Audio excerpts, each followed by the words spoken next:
30 ans après. En ce jour, nous avons l'honneur de rencontrer une femme remarquable qui a surmonté des épreuves inimaginables. Rescapée du génocide perpétré contre les Tutsis, elle a non seulement perdu ses parents et ses frères et sœurs, mais a également dû faire face à l'adversité avec une sœur plus jeune. Malgré les horreurs qu'elle a endurées, elle a trouvé la force de reconstruire sa vie et de devenir une voix de résilience et d'espoir pour les autres rescapés. Nous sommes profondément honorés de pouvoir entendre son histoire et ses réflexions sur la survie, la guérison et la résilience.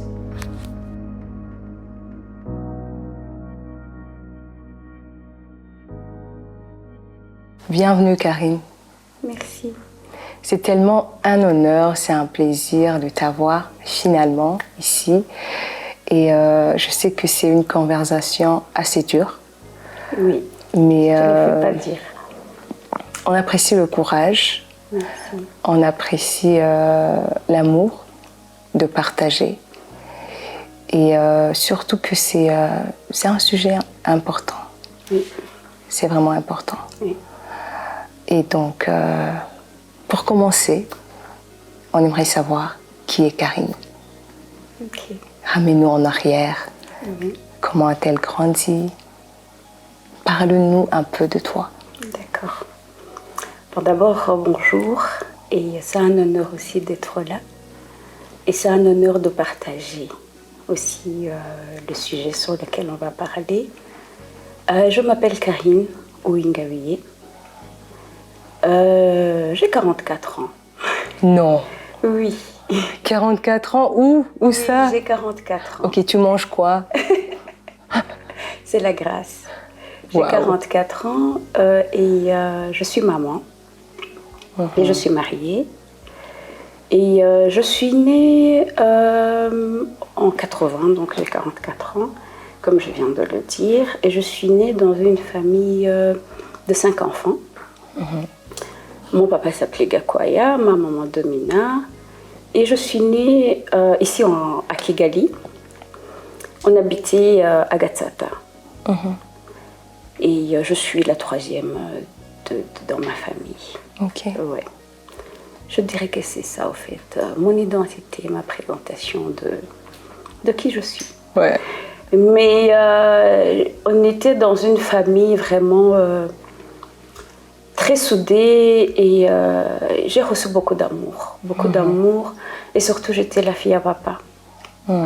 Et c'était quelque chose de très important pour cette petite Karine. Parce que ça m'a beaucoup construit, même si la vie a changé. Mais jusqu'aujourd'hui, tout ce que j'ai reçu, en fait, c'est comme un bagage que j'ai reçu de cette famille. Vraiment, je rends gloire à Dieu que je sois née dans cette famille. Parce que c'était des gens bien. On était une famille normale. On habitait dans l'usine des couvertures là-bas à Luantexco. Née dans une famille plein d'amour, d'affection, 5 enfants. Et la vie a commencé à changer.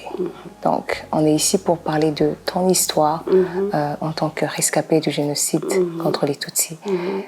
Quand est-ce que tu as remarqué que, au fait, ça change, au fait, il n'y a pas de paix, au fait, on n'est plus en sécurité?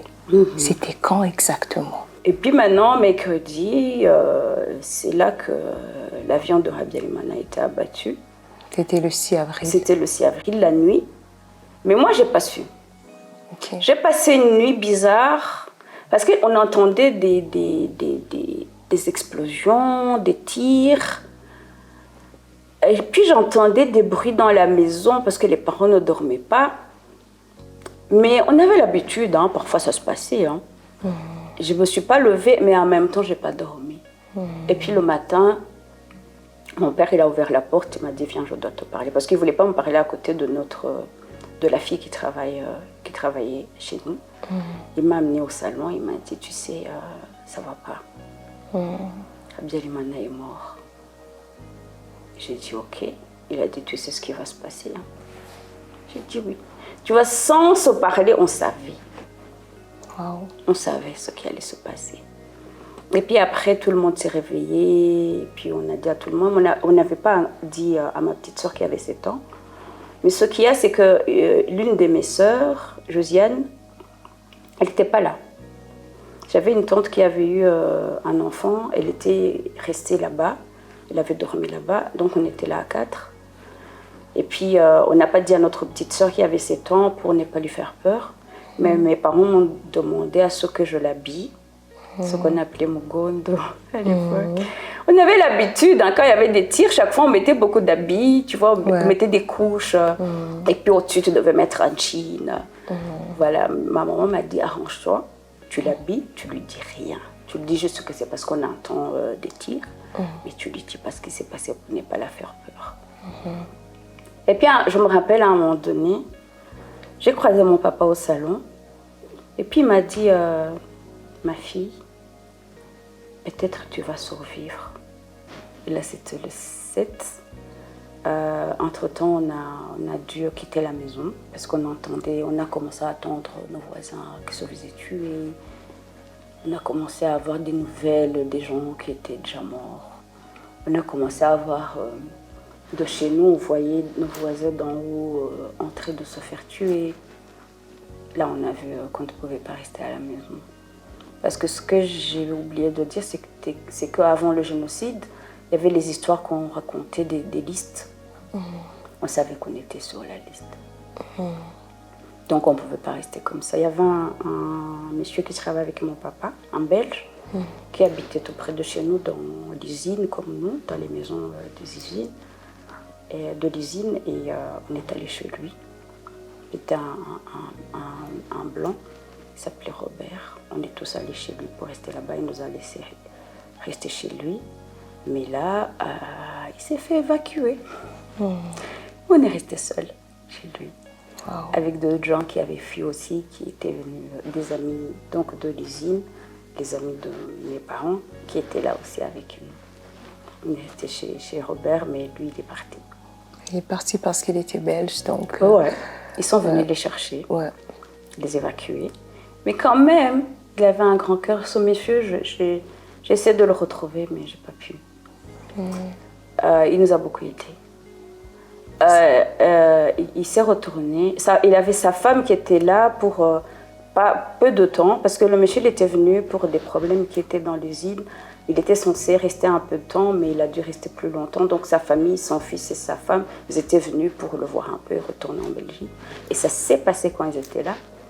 Et la maman, elle a demandé. Ils étaient flamands, ils parlaient en flamand. Il s'appelait comment? Robert, mais je ne connais pas son autre nom, son nom de famille. Sa femme, elle a dit à ma maman, est-ce que vous pouvez me donner la petite? Oui, pour que je parle avec elle. Mais on a rigolé. Ma maman, elle a dit, tu sais, c'est elle qui connaît tous les interrobos ici dans le quartier. Vous ne pouvez même pas faire 100 mètres avant qu'on vous l'arrache. Mon Dieu. Elle a dit, oh. Elle a dit, c'est comme ça, on a dit oui. Parce qu'on regardait dans leurs jumelles, on regardait sur la route. Maman lui a dit, t'as vu ce qui se passe sur la route? Vous n'allez même pas faire 100 mètres. Ouais. Tout le monde la connaît. Elle a dit, ok, ils sont partis. Ils nous ont dit, vous pouvez rester ici, prenez ce que vous avez besoin. Tout ça, mais ça ne servait à rien en fait. Ouais. Et donc là, c'était le 7 avril 1994. Et qu'est-ce qui s'est passé le 8 avril? On est resté là, on entendait des choses, on entendait qu'on nous cherchait, qu'ils ne nous trouvaient pas. À un moment donné, on a su qu'ils savaient où on était. Et puis le 9, on est rentré donc le 9 à la maison. Mais le soir, on a eu peur de dormir chez nous. On est allé dans... C'était une maison mitoyenne. On est allé chez des voisins. Et puis le papa de cette famille est allé rester avec notre papa seul dans notre maison. On a dormi là, sur un petit lit comme ça. Et puis le matin, on avait des provisions chez nous. Mais vous savez, il y a des gens qui n'ont pas de provisions à la maison. Papa il nous a appelés, il a dit, vous avez dormi chez des gens, mais non, il faut leur donner, partager avec eux le thé du matin, parce qu'ils n'ont pas. On a fait le thé. Moi, je suis retournée chez eux pour boire avec eux. Et puis, ma famille, eux, ils ont mangé à la maison. Et puis, quand on a fini, quand même, ma famille est venue me rejoindre là-bas. Et puis, à un moment donné, on a vu, en fait, il y avait plus, tu vois, les gens qui ont vécu cette période peuvent te dire, quand tu entendais des tirs, tu savais si c'était près, si c'était loin, si c'était des tirs de FPR ou pas. On savait reconnaître même des sons, des balles. Oui. Wow. Et puis on a entendu des balles comme ça le matin, des tirs comme ça. On a dit, ça c'est tout près. C'est tout près.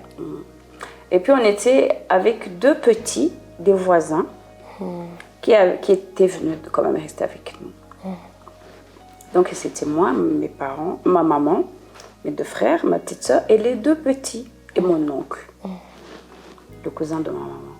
Et puis on était là, et puis à un moment donné, on voit nos affaires qui sont en train d'être pillées par la fenêtre de chez nos voisins, là où on était. On voit sur la route nos valises qui passent, nos habits, nos meubles et les pots de fleurs de maman. Elle avait des jolies fleurs, elle aimait beaucoup les fleurs. Oui, en fait, il y a une chose que j'ai remarquée quand je parlais avec les survivants, c'est que, je ne sais pas comment expliquer ça, c'est le fait qu'il y avait quelque chose en nous, en fait.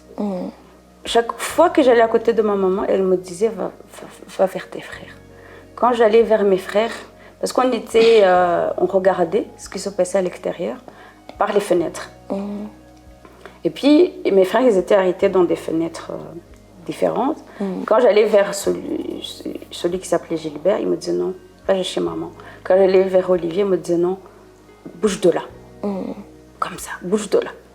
Puis j'allais chez maman, elle me disait, je t'ai dit de ne pas rester à côté de moi, va-t'en.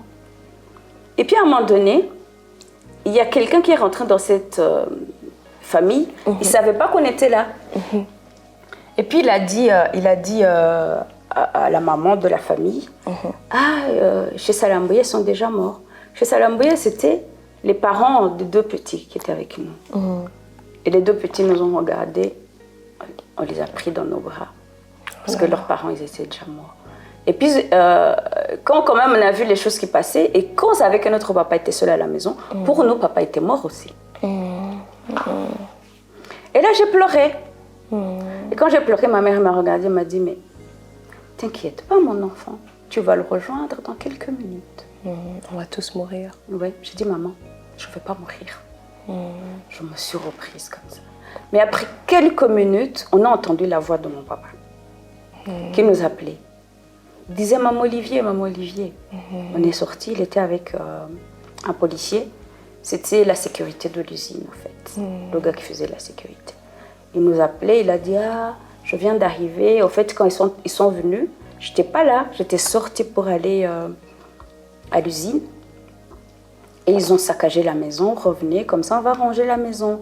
Et lui, il va nous protéger parce qu'il avait un fusil. Il a dit, vous inquiétez pas, lui, il va nous protéger, il a un fusil. Et puis on s'est mis comme ça, parce qu'il y avait comme une brèche dans notre clôture qui allait dans cette famille. On est passé par la brèche, comme ça, en file, pour retourner à la maison. Et quand on faisait la file, moi j'étais derrière ma mère et les autres ils étaient devant. Et derrière moi, il y avait les trois petits, donc ma petite soeur et les deux petits de chez Salambouya. Et puis quand j'avais mon pied comme ça,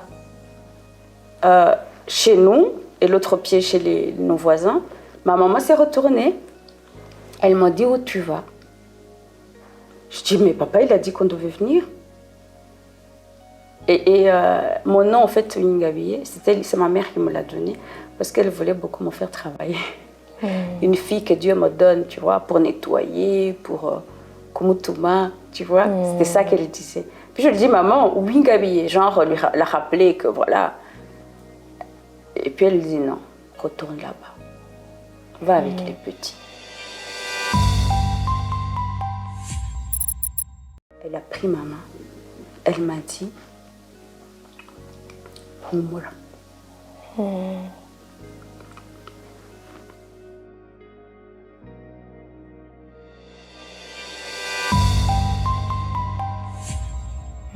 Je dis, ok. Je dis, mais maman, ça va aller. Elle a dit, retourne là-bas. J'ai dit ok, je suis retournée. Mais tu vois, on était sous le choc, on ne parlait pas, on s'était assis sur des petites chaises comme ça, avec ma petite soeur et les deux petits. Tu vois, j'étais perdue dans mes pensées. Et puis j'ai entendu la voix de ma maman qui dit tenez les clés. Mais je n'ai pas réfléchi, je n'ai pas pensé pourquoi maman nous donne les clés alors qu'elle était à la maison. Je suis sortie, je suis allée dans la cour, j'ai ramassé les clés, je les ai mis dans ma poche, je me suis assise. Et puis à un moment donné, j'entends les balles comme ça, Mon Dieu. les tirs. Et chaque fois, je sursautais, chaque fois que... Et puis la maman et mes voisines, les petites qui avaient mon âge à l'époque, me disent mais pourquoi tu sursautes? Ça fait longtemps qu'on entend des balles. Pourquoi tu sursautes? Je dis je sais pas. Mais c'était mes parents qui étaient en train de se faire tuer. Et moi je savais pas. En fait, maman elle avait lancé les clés pour me donner comme un signe pour que je fuis. Au fait, le temps qu'ils sont repartis, qu'ils étaient en train de ranger la maison, c'est là que tous les interamoyens sont arrivés. Ils les ont amenés sur la route pour aller les tuer. Et ma maman m'avait lancé ces clés pour me donner un signe, en fait. Un signal pour me dire fuis. Mon papa, les gens de l'usine l'appelaient Musinga. C'est dit quoi Musinga Barabamazi. Et puis quand il s'est retourné, il m'a vu. C'était un gardien de nuit, en fait, de l'usine. Il me dit, hé, toi, t'es là? J'ai dit oui. Il dit, ah, tes parents, ils sont finis, on vient de les tuer. J'ai dit, ah, mais je ne bougeais pas. Puis il m'a dit, mais mademoiselle, tu dois fuir. Hein. Mais je n'avais pas de force de partir. J'étais là. Et puis je regardais les petits pleurer. Je disais, mes petits, arrêtez de pleurer. Parce que si les gens arrivent ici, ils peuvent peut-être croire qu'on est des enfants de la maman d'ici. Mais si vous pleurez, ils vont voir qu'on n'est pas des enfants d'ici, alors arrêtez de pleurer. Puis ils se sont essuyés, tu vois. Ils ont arrêté de pleurer. Et puis, à un moment donné, je vois ma mère qui revient. Ouais. Ils avaient comme une petite porte qui rentrait chez eux. Okay. Et puis je vois comme ça ma mère qui vient. Elle avait les yeux rouges, elle avait des grands yeux comme moi. Je vois ses yeux, ils étaient rouges. Avec ses pagnes comme ça. Elle me voit et moi, pour moi, dans ma tête, comme on croyait avant, on avait cru que mon papa était mort. On l'a vu revenir. Pour moi, comme elle revenait, ils n'étaient pas morts. Ouais. J'ai voulu courir vers elle. La porte était fermée, j'ai voulu l'ouvrir pour sortir. Et puis, elle m'a lancé un regard, les mamans rwandaises là, genre... Ouais. Et le temps que je réagisse, je me demande pourquoi elle fait ça. Je vois une bottine comme ça. Il y avait des GP, gardes présidentiels. Ouais. C'est eux qui étaient venus en fait les tuer. Oh là là. Et j'ai vu la bottine comme ça. Ils avaient comme des bazars comme ça blancs sur leur bottine. Et il y avait une partie blanche comme ça sur leur bottine.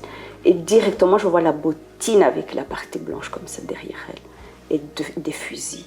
Ils étaient deux derrière elle avec leurs fusils pointés comme ça vers elle. Et là, j'ai compris au fait que les choses, ils avaient changé.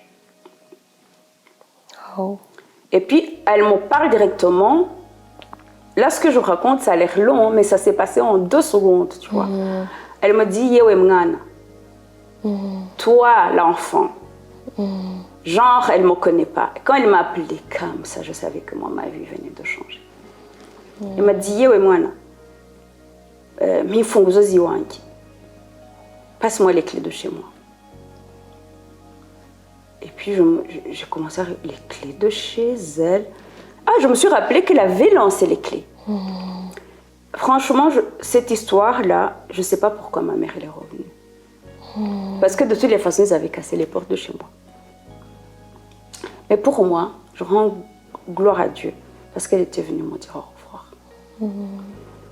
Et puis, elle est venue vers la porte. Et il y avait un carreau comme ça cassé. Et il y avait comme des bazars, grillages comme ça. Et moi, j'avais mes mains sur les grillages. Les GP, ils étaient un peu plus loin d'elle. Elle les a regardés comme ça. Elle s'est avancée. Elle a pris ma main à travers cette brèche. Elle a parlé fort. Donne-moi les clés de chez moi. Et puis j'ai touché dans ma poche. J'allais lui donner comme ça. Elle a pris ma main. Elle m'a dit Humura.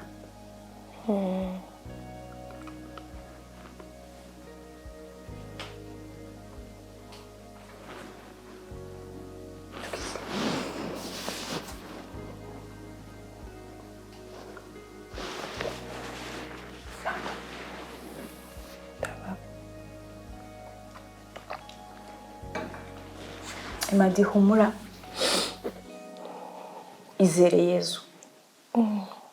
Uzabeho wizera Yesu. J'ai dit ok maman, ok. Et puis elle a commencé à crier encore derrière, elle a pris ses clés. Et puis elle a commencé à leur parler, elle parlait fort. Elle disait ah, terminez-nous de toutes les façons, vous n'allez jamais vaincre. Et puis elle est partie, elle est passée par la brèche. Elle est retournée chez nous. Et là, j'ai compris que je devais sauver les petits. J'ai compris que je devais partir. Et donc, tu étais avec 2 petits? 3. 3. Ta petite sœur et les 2 petits autres. de chez Salam. Oui. Ouais. Il y en avait une qui s'appelait Peto, elle avait 9 ans. L'autre, il avait 8 ans, il s'appelait Savio. Et puis, il y avait ma petite sœur Gisèle, elle avait 7 ans. Et puis, je suis allée chez Sagaroutou. Et puis, je me suis assise. J'ai dit, bah, je ne vais pas dire directement pourquoi je suis là. Je me suis assise. Et puis, la maman m'a dit, oh, c'est quand même étonnant, t'es encore en vie. J'ai dit, ah, elle sait. J'ai dit, oui, je suis en vie. Elle dit, ah, qu'est-ce que tu fais là? J'ai dit, en fait, je venais vous demander si vous pouvez me cacher. Elle a dit, il n'y a pas de problème, on va te cacher. Puis je me suis levée, elle a dit, tu vas où? J'ai dit, en fait, je suis encore avec les petits. Je vais les chercher. Elle m'a dit, tu sais quoi, si on doit mourir, on va mourir. Allez les chercher, va les chercher. Je suis retournée, je suis tombée sur une madame qui n'était pas gentille. Mais cette femme, ce jour-là, elle m'a pris la main. Elle m'a dit, Karine, tu vas où? Je me suis tue, je dis, je ne veux pas lui dire, en fait, je vais. Et puis, elle m'a dit, tu vas chercher Gisèle. Ah. Mon Dieu. Quand elle m'a dit ça, j'ai dit, elle a vu. Je me suis retournée, j'ai dit oui. Elle a fait comme ça. J'ai dit quoi? Elle a fait comme ça. Elle a dit, Karine, ils sont déjà morts. What? Dès que tu es partie, ils sont sortis de là, derrière toi. Et puis ils ont dit à Marita, Marita c'était une voisine de Salambouye. Ils ont dit à Marita, Marita, où est maman? Où sont nos mamans? Elle a dit, ah, vous voulez vos mamans? Elle les a pris. Elle les a amenés sur la femme. route. Oui. Et puis elle m'a dit, Karine, ils sont partis. Et puis je me suis dégagée de sa main. Je voulais continuer. Elle a dit, Karine, tu vas où? Elle a encore pris ma main. Je dis, ça sert à rien. Elle voulait t'emmener où? Sur la route? Elle voyait que j'allais sur la route. Ouais. Mais je t'ai dit, quand Dieu veut que tu survis à quelque chose, il utilise même des gens que tu ne peux pas penser, tu vois. Elle m'a repris. Elle m'a dit, Karine, n'y va pas. Essaie de survivre. Au moins, tu vas raconter ce qui est en train de se passer. Elle était, mauvaise comme ça. Elle était même dépassée par ce qui était en train de se passer. Elle me dit, Karine, au moins, si toi, tu survis, tu vas raconter. Elle m'a dit, en Kinyarwanda, subirayo. Njye kwihisha. Nurokoka basi uzaba ari inkuru. Elle m'a pris, elle m'a fait un petit chemin comme ça avec elle. Elle me prenait la main.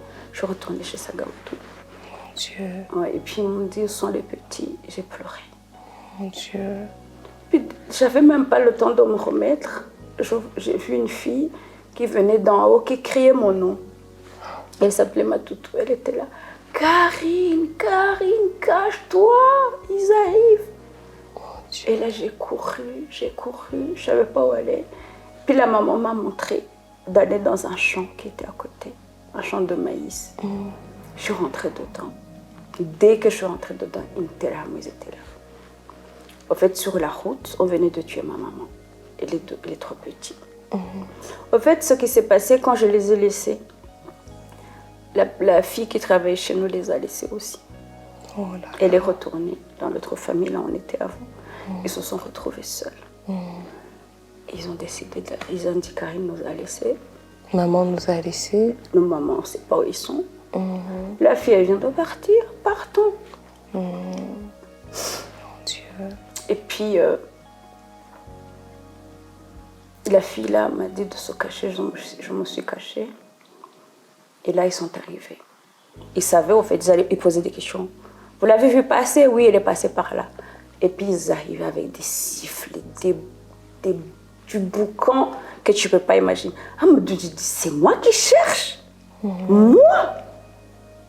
Comme ça. C'est une histoire.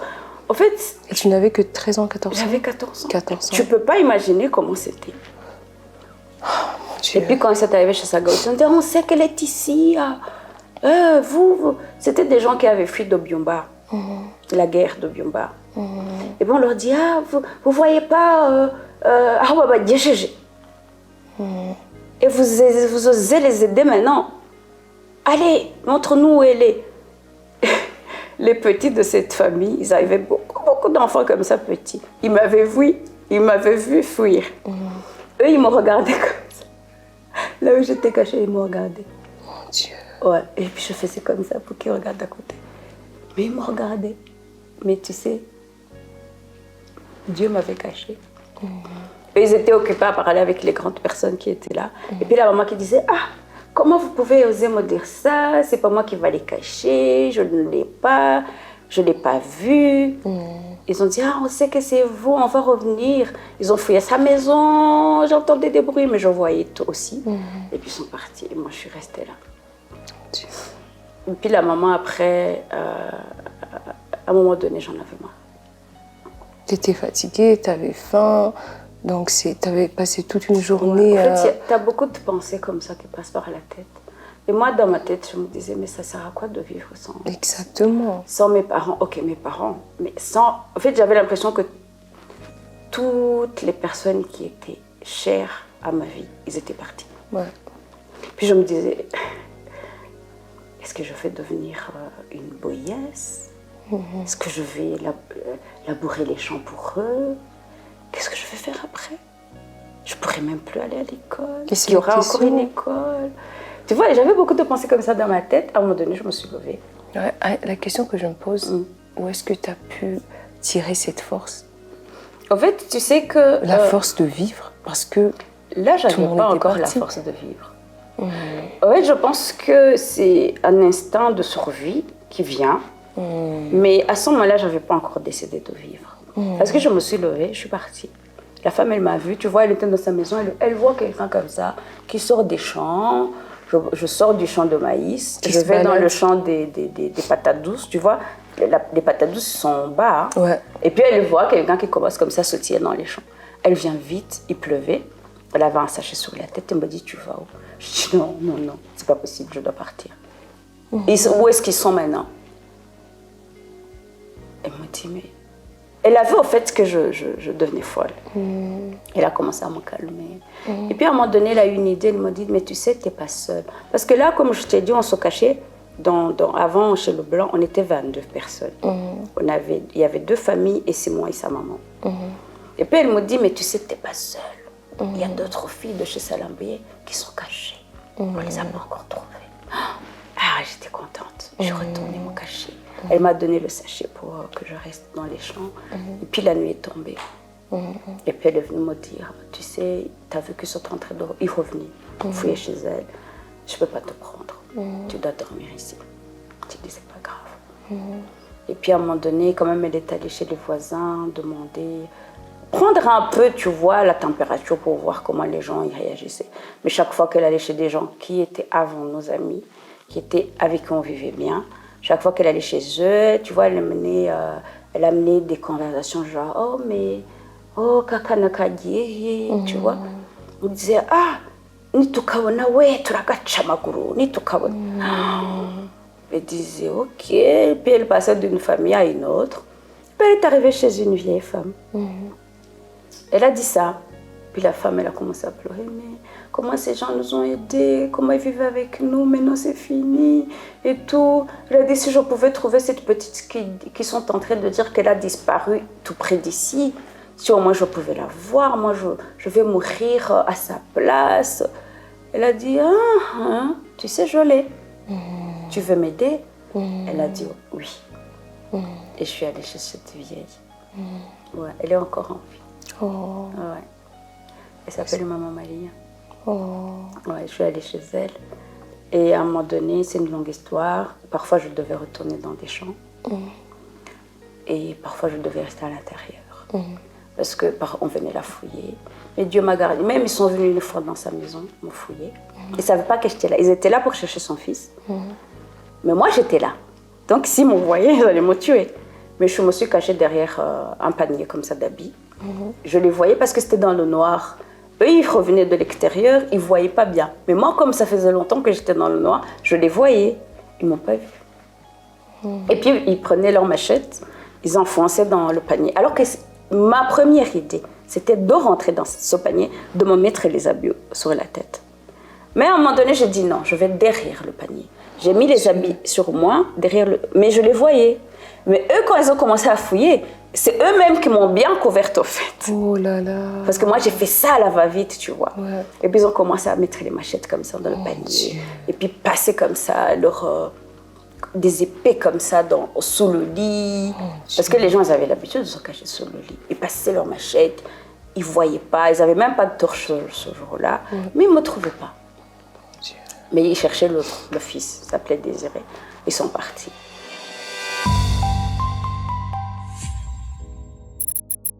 J'ai gardé longtemps un secret, mais pour moi, c'était comme si c'était moi qui les avais tués.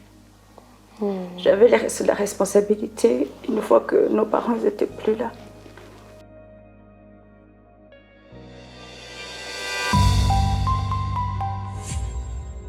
À un moment donné, j'ai rencontré ma sœur.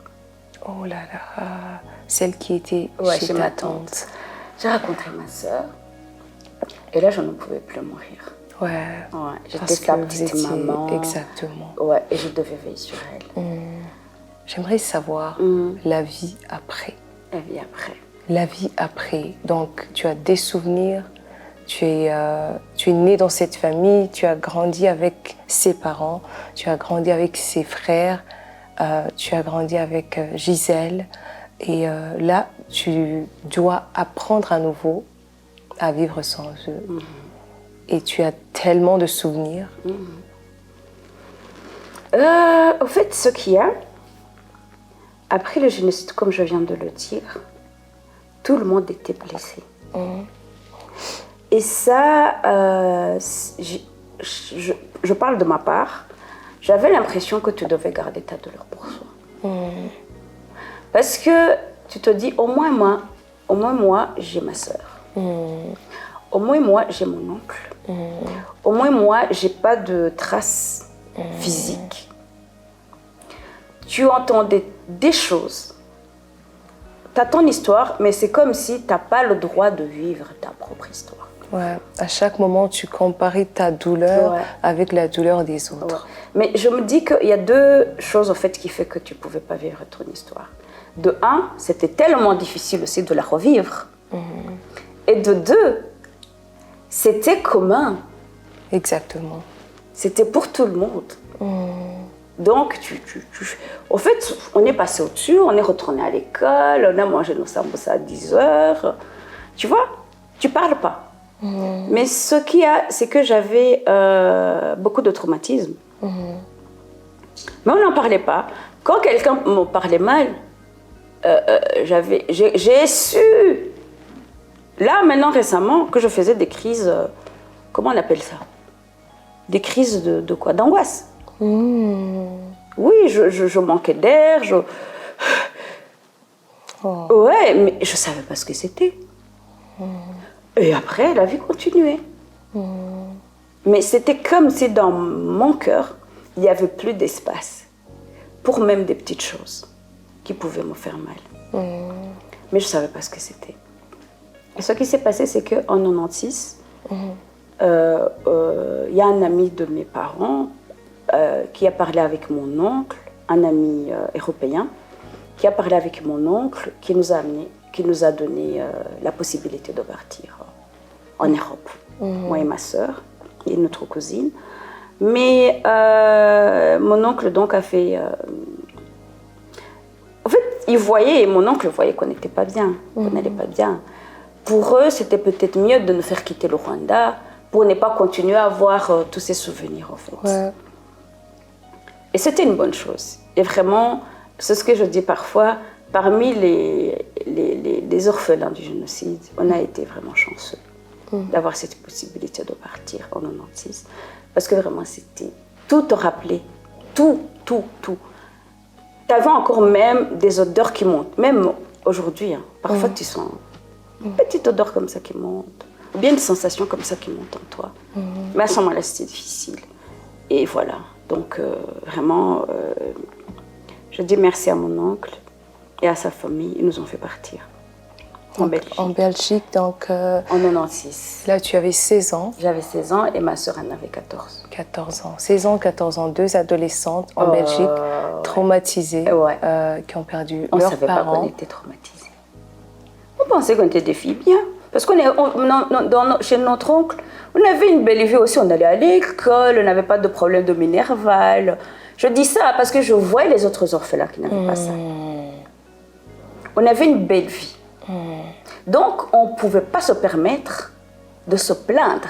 De vous plaindre et de sentir... De revivre des choses. Donc, vous disiez, on est béni, on doit accepter. Ah bah oui. Ouais. On a de la chance, alors prenez sur vous, mesdemoiselles. Et à quel moment as-tu ressenti que, au fait, je ne vais pas bien psychologiquement? Au fait, j'arrive pas à oublier tout ça. Je pleure, j'ai des crises de gauche à droite. C'était à quel moment, en fait? En fait, on est arrivé en Belgique. J'étais toujours en mode grande sœur, protectrice de ma sœur. Et puis, à un moment donné, par les instances dans lesquelles on y passait, en tant que mineur en Europe, il y avait des psychologues, il y avait des assistants sociaux. Et puis, ils commençaient à te poser des questions. Et puis aussi, on devait aller faire la demande des papiers. Et là aussi, pour faire la demande des papiers, tu dois parler de ton histoire. Et puis, une fois que tu parles, tu te rends compte, en fait, que non. Tu as vécu quand même des choses horribles. Oh, genre, tu parles dans des interviews, même les gens à qui tu es en train de raconter les histoires, parce que c'était vraiment au début, ils n'arrivent pas à gérer. Je me rappelle, il y avait un jeune comme ça qui nous interviewait, moi et ma sœur, qu'il a dû arrêter. Il a dit, excusez-moi. J'en peux plus. Il est parti. Oh là là. Et puis son collègue est revenu avec lui. Mais on voyait qu'il venait de pleurer, tu vois. Puis il a dit continuer. Et puis c'est le collègue qui a pris le relais. On a continué notre histoire. Mais c'est là qu'on a commencé, en fait, à ressortir toutes les choses. Et puis ils ont demandé à ce qu'on soit suivi par les psychologues. Et puis les psychologues qui arrivent, qui disent, vas-y, raconte. Franchement, on n'a pas pu. On a vu les psychologues à 3 reprises, mais on n'arrivait pas à parler. Ouais, mais ce qui s'est passé, c'est que là, on a compris qu'on n'allait pas bien. On a vécu avec ça, comme on pouvait. Ouais. Tant bien que mal, mais on savait qu'on n'allait pas bien. On continuait à avoir maintenant le vide. Et parfois, moi et ma sœur, on se disait, viens, on va... En fait, à un moment donné, on habitait dans une campagne. On allait dans des champs pour aller crier. Oh là là. Ouais, on s'isolait en disant, on doit aller crier. On disait, toi aussi, tu sens ça? Oui. On allait dans des champs, on criait, on pleurait, on criait. Et puis on revenait. Et puis on a vécu comme ça. Et puis aussi, là, les traumatismes, ça fait que tu vis bizarrement. J'ai parlé avec d'autres amis rescapés, parfois on en parle. Chaque fois que tu vois des buissons, des champs, t'es là, ah, s'il y a quelque chose qui... T'es en Europe, hein? Donc ici au Rwanda aussi, on avait ça. Mais là, t'es en Europe.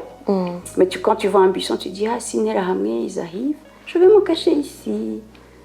Quand tu as ta chambre, tu dois voir si la fenêtre, tu peux sauter dedans au cas où, pour courir, pour aller se cacher. Et chaque fois, je devais garder mes yeux pour savoir si ma sœur est là, si jamais j'entends des cris pour la prendre. Et puis, moi, je me disais, wow. À chaque moment, tu étais sous tes gardes. Survie. Ouais, survie. Ouais. Wow. Et ce que je me rappelle aussi qui était difficile, c'était, ok, ça peut-être je vais avoir du mal à en parler, c'était les 3 petits que j'avais perdus, mais aussi mes frères. Ouais. Je me rappelle chaque fois que je regardais les matchs de foot, j'aimais pas le foot, mais je regardais ça pour mon frère. Celui qui venait avant moi, qui s'appelait Gilbert, il était footballeur. Et puis mon autre frère, il faisait du ping-pong, il était champion au Rwanda. Chaque fois, je cherchais au fait ces 2 choses, le foot, le ping-pong. Et parfois, je pouvais sortir de la maison. Je laissais la télé allumée sur le foot. Oh là là. Et puis je parle, hein. Peut-être les gens ils vont... Ouais, ok. On est là, au fait. Maintenant, je vais bien, je peux en parler. Mais je leur parlais. Je parlais à mon papa, je parlais à ma maman, je parlais à mes frères.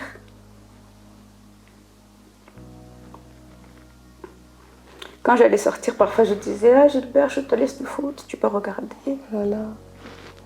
Bien, je disais à mon autre frère « Ah oui, ton ping-pong est là. » Ben, tu vois, parfois, quand tu es dans une maison, tu sens comme du vent qui fait bouger des choses.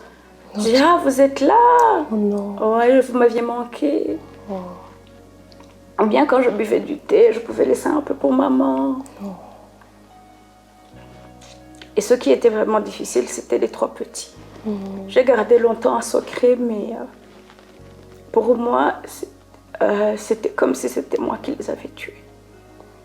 J'avais la responsabilité, une fois que nos parents n'étaient plus là. J'étais la seule personne sur qui ils comptaient le fait que je sois partie. Et qu'ils ont eu peur. J'ai vraiment pas pu gérer cette douleur.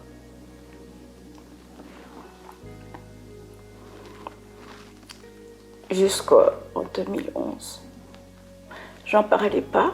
C'est en 2011 que j'ai pu en parler dans une séance de guérison. Et c'est là que j'ai pu vivre avec cette histoire. Mais tu vois, dans l'autre famille, chez les Salambouye, il y a mes sœurs. Je les appelle mes sœurs parce que je suis née, ils étaient là. On a grandi ensemble. Et comme on dit, on est morts ensemble. Les rescapés aiment bien utiliser ce mot-là. On est morts. Eux, ils sont allés jusqu'au même dans... On les a poignardés. Ils sont sortis des corps, des 2 filles. On est très proches. Mais pour moi, je ne méritais pas leur amour. Quand je les voyais, chaque fois, je me disais qu'ils allaient me poser la question, comment j'ai pu... Laisser les petits. Pour moi, c'était même pas les laisser, comment j'ai pu tuer leurs enfants.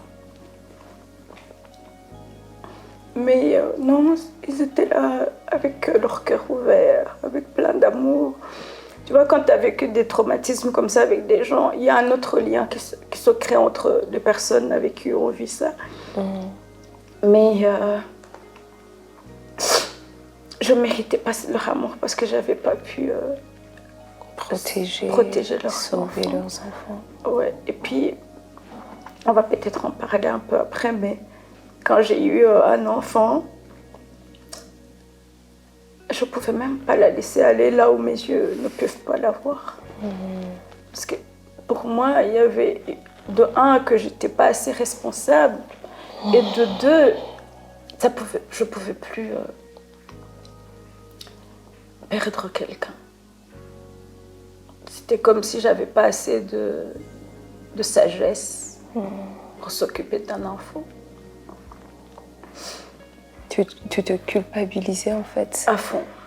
Je me disais, à un moment donné, je me disais même que je n'étais pas mieux qu'une Elhamni. Mon Dieu.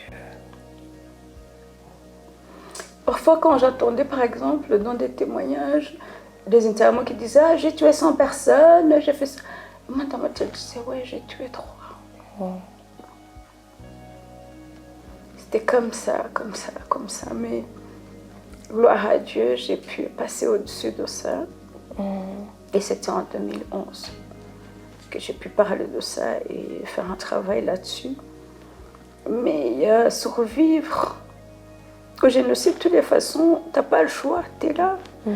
Mais aussi, moi je sais, peut-être pas pour tout le monde. Moi, j'avais aussi un sentiment de culpabilité parce que j'avais survécu. À un moment donné, au début, je me disais, mais pourquoi tu t'es cachée? Pourquoi tu as fui? Quand tu rencontres des difficultés de la vie de tous les jours, ma maman, elle m'a beaucoup manqué. Parce que c'était aussi mon amie. À mon adolescence, elle m'a beaucoup manqué. Mais je me disais, mais arrête ça, de toutes les façons, tu l'as vu partir. Tu n'es pas allée avec elle. Hein. Comment t'oses dire alors maintenant que tu te manques? Tu es une menteuse. Tu sais, même maintenant, même ma soeur ou les gens qui me connaissent, dans ma vie de la fille à papa, mes tantes ou quoi. Mais j'ai une tante, une fois, elle m'a dit, après le génocide, elle m'a dit, Karine, je ne sais pas si tu vas vivre longtemps parce que je sais que vivre sans ton papa, ça ne va pas être facile. Parce qu'il était tout pour moi. Et puis, mon papa, le fait qu'on nous a dit, voilà, il est parti et moi, j'ai fui de l'autre côté. Maintenant, aussi, j'utilise ça comme une force. Chaque fois qu'il y a quelqu'un qui veut... Quand il y a des situations dans ma vie qui veulent m'arrêter, je dis à la situation, mais mon père, il est parti, je ne suis pas partie mourir. Je suis là, j'ai survécu à ça, je vais survivre à cette situation. J'ai survécu. Si mon père, on m'a dit, il est mort là-bas et que moi, j'ai fui dans l'autre sens, c'est que je dois survivre à cette situation. C'est une force, mais c'est une force que je tire dans cette douleur. Et dans cette perte immense, tu vois. Je vivais avec mes blessures. Quand ça ne va pas, tu te tapes une petite bouteille de vin. Et puis quand tu te réveilles le matin, les problèmes sont encore là. Mais au moins, tu as survécu la nuit. Quand même, tu as survécu la nuit. La nuit passée. La nuit est passée, quand même, ça t'a soulagé. Oui, genre, oui. C'était quand même un pansement, quoi. Oui, comme un petit pansement sur la blessure. Un petit pansement sur la blessure. Ouais. Oh là là. Et là, alors, en peu de mots, c'était quoi la guérison? À quel moment as-tu vraiment senti que il y a quelque chose qui vient de me quitter? Il y a une charge qui était sur mon dos et du coup je me sens un peu plus légère. C'était à quel moment exactement? En quel ordre? D'abord, à un moment donné, je suis arrivée à un point que je voulais mourir. Vraiment, je pense que pour guérir, il faut aller jusqu'au fond. Au fond, quand j'allais là où se trouve le mémorial de mon quartier à Gatsata, en fait, on les a jetés dans un trou et ce trou-là, cette fosse-là, c'est la fosse qu'ils ont construite après pour faire le mémorial. C'est là où se trouvent donc mes parents et les familles là que je te parle. Et chaque fois que j'allais là-bas, je me voyais vraiment dedans. Ouais. En même temps, j'avais mal. En même temps, c'était comme si j'avais honte de ne pas être là avec les autres. Et puis, je suis retournée. En 2002, je suis venue au Rwanda. Je suis allée au mémorial. Et là, en fait, j'ai vu à l'intérieur de ma blessure. Parce que j'ai senti cette émotion-là de vouloir être là-dedans. Et là, quand je suis rentrée, et puis j'étais allée aussi à la banque pour faire mettre les papiers de mes parents en ordre. C'est là que j'ai vu les salaires de mes parents, des choses comme ça. Et puis quand je suis allée, comme le dossier était écrit sur le nom de mon père, quand ils sont venus dans la salle d'attente, ils ont appelé mon papa. Mon Dieu. Ils ont dit dossier Gakwaya. Et puis je me suis levée. C'est là même que j'ai décidé, au fait, maintenant les gens me connaissent aussi sur le nom de Gakwaya. C'est à partir de ce moment-là que j'ai voulu prendre ce nom-là. Et puis quand je suis rentrée dans ce bureau, j'ai eu tellement mal au cœur de me voir dans les secrets de mes parents, alors que j'ai jamais cherché ça. Et puis je suis retournée en Belgique comme un zombie. En fait, je mettais un pas devant l'autre. Je me levais le matin, je disais oh, pourquoi je suis encore en vie. Je disais, avant d'aller dormir, je priais. Je disais, Seigneur, je ne peux pas me tuer parce que je m'aime beaucoup. Je suis trop sensible. Et je disais, je ne peux pas me tuer toute seule. Seigneur, occupe-toi de ça. Que je ne me réveille pas. Et puis je me réveille le matin et je dis, ah non. Ah non, ah non, je suis encore en vie. Ah non. Tu vois, dans cette émotion, vraiment de vouloir en finir, je suis tombée enceinte. Mon Dieu. Oh là là. Et là, tu avais quel âge? J'avais 23 ans. J'avais 22 ans. 22 ans. Je suis tombée enceinte. Dans une situation qui n'est pas normale. Je n'étais pas mariée. Je suis tombée enceinte d'un copain. Et puis, notre relation avec cette personne n'allait même pas bien. Oh là là. Mais la joie que j'ai ressentie de cette grossesse, alors que dans ma situation, vu qui je suis, par les Gakwaya, la famille droite, chrétienne, catholique, conventionnelle, vu ma famille, mes parents adoptifs, donc d'après le génocide, tu vois, ce n'était pas faisable, ce genre de choses. Vu la rwandaise, dans la société rwandaise, on ne tombe pas enceinte comme ça. Mais à ce moment-là, comme j'ai dit, je m'occupais beaucoup, je travaillais beaucoup, j'avais une petite somme en fait, sur mon compte. Et puis j'habitais seule, quand même en Belgique, je n'étais pas chez mes parents adoptifs. J'ai réfléchi, j'ai dit, de toutes les façons, je peux m'assumer, assumer mon enfant. Même j'ai un peu d'argent pour préparer sa venue. De deux, je vais avoir une famille. Il y a quelqu'un d'autre qui arrive dans ma vie. Ça ne s'était pas arrêté sur ce nombre de 5 enfants. J'ai pensé à mon papa, j'ai pensé à moi. Ils vont avoir un petit enfant. La vie continue. Oh, là, les générations se reconstruisent. J'étais dans la joie, en même temps dans la peur, mais je ne voulais plus mourir. J'ai dit, Seigneur, je ne veux pas mourir. Et puis j'ai commencé à prendre soin de moi, à m'habiller, à me laver bien, à faire des choses et tout. Dans les traumatismes, j'ai oublié de dire, j'avais un traumatisme de... Je nettoyais beaucoup. Je lavais partout à cause de la saleté que je t'ai dit, au fait. Et à ce moment-là, maintenant, quand je suis tombée enceinte, je passais mon temps à laver les petits habits de mon bébé, à faire des choses. Et puis, je disais à mes parents, donc adoptifs, oh, vous savez, je suis enceinte. Ah non, comment, nani, nani. Et puis, eux-mêmes, ma maman adoptive, elle m'a dit, je sais que toi, tu es heureuse. Mais ce que tu as fait, tu ne devais pas le faire. Je dis, maman, je sais, mais je suis heureuse. Elle m'a dit, je sais que tu es prête. Parce que je m'occupais de tout le monde. Je m'occupais des enfants de mes cousines tout le temps. Mais à cause des enfants que j'avais perdus. En fait, c'était la culpabilité qui t'animait. C'était en fait, tu te consolais parce que tu disais, en fait, j'ai échoué. Je devais voir si je pouvais y aller. Exactement. Et je lavais les petites de mes cousines, je les habillais, je faisais des petites couettes, je faisais des choses. Mais c'était ça, c'était ça. Et quand je suis tombée enceinte, c'est là que j'ai commencé à avoir l'espoir. Mais ce qu'il y a, même si tu as l'espoir, tu n'as pas travaillé sur toi. Malgré que tu as cet espoir, j'ai eu mon enfant, ça ne m'empêchait pas que ça me rattrapait. Que je passais la nuit à pleurer, mon oreiller je le retourne parce qu'il est mouillé, et le matin je me maquille, je suis là mon bébé. Elle ne devait pas me voir triste. Et puis le mois d'avril, la période de mémorial, de commémoration de génocide, ça me rattrapait. Et par chance, en 2006, j'ai commencé à prier. Et c'est à ce moment-là, je dirais, que les choses... que j'ai osé regarder en moi. J'ai osé rentrer dans mon intérieur pour aller voir les dégâts.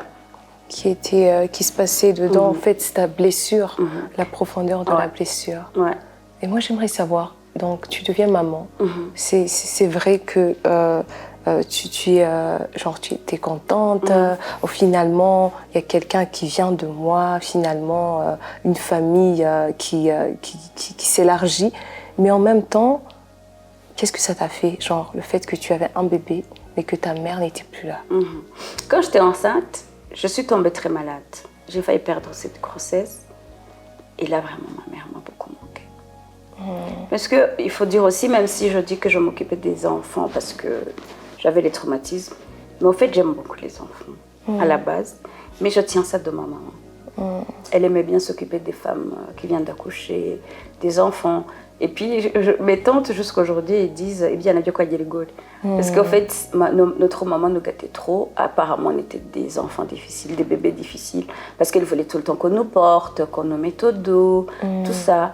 Et puis, quand je suis tombée enceinte, j'étais en conflit avec ma famille adoptive. Par le fait que j'étais tombée enceinte dans ma situation. Ouais. Et puis, le fait que je sois tombée malade, malade pendant la grossesse, j'avais envie d'appeler ma maman.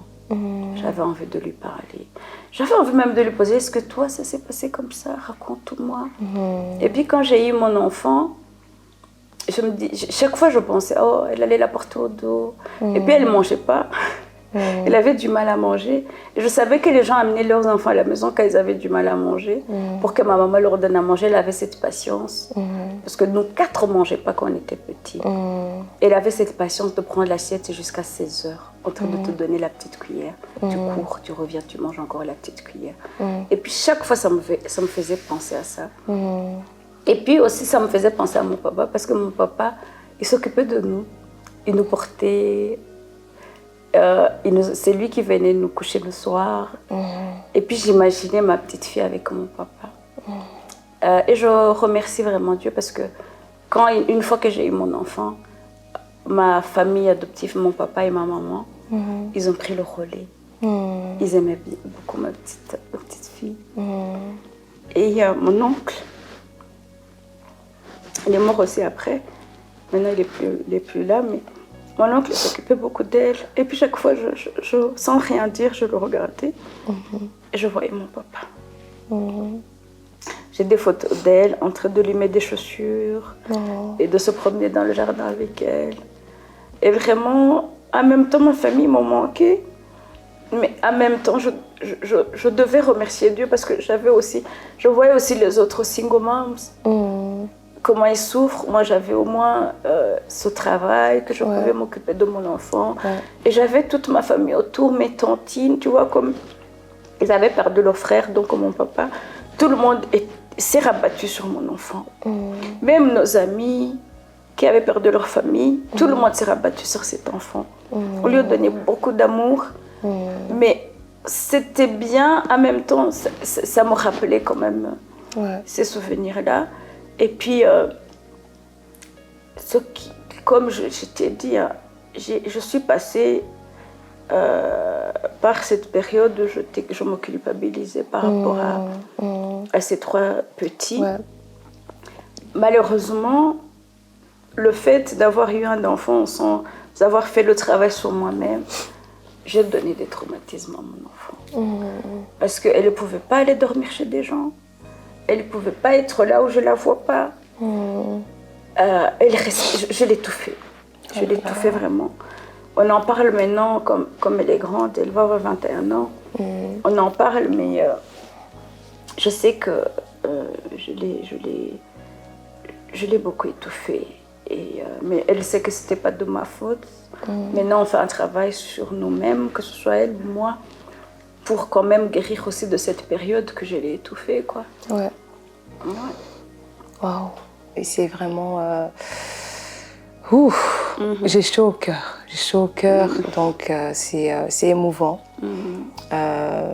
Merci énormément. Merci tout le monde d'avoir suivi. C'était profond. On a quand même versé quelques larmes. Et excusez-nous. Et merci d'être là. Merci de suivre. Karine, il y a une question que j'ai posée à mes invités.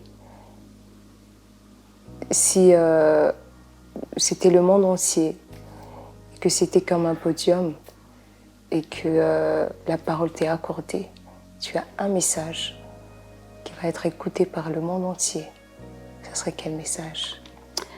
C'était d'embrasser le parcours. Parce que c'est pas nous, il y a des choses ok, qu'on décide de nous-mêmes.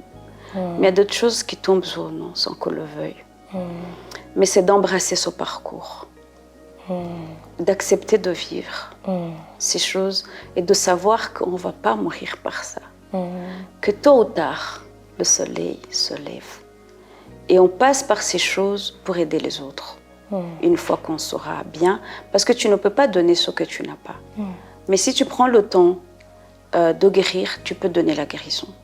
Si tu prends le temps d'avoir le positif, tu peux donner le positif. C'est vraiment moi le message que je peux donner, un message d'espoir. Dans chaque parcours dans lequel tu es, je ne sais pas à quel niveau tu es, mais le soleil va finir par se lever tôt ou tard. Et c'est toi qui vas maintenant aider les autres par après. Waouh. Et ce message nous emmène à la fin de notre entretien, de notre conversation. Tôt ou tard, le soleil va se lever. Tôt ou tard, tout ira bien. Donc, embrasse ton parcours, accepte ton chemin. Il y aura des hauts, il y aura des bas, il y aura des larmes, il y aura des douleurs, mais tout va concourir au bien à la fin. Mais l'important, c'est avoir le courage et l'important, c'est d'aimer la vie. Il faut choisir la vie.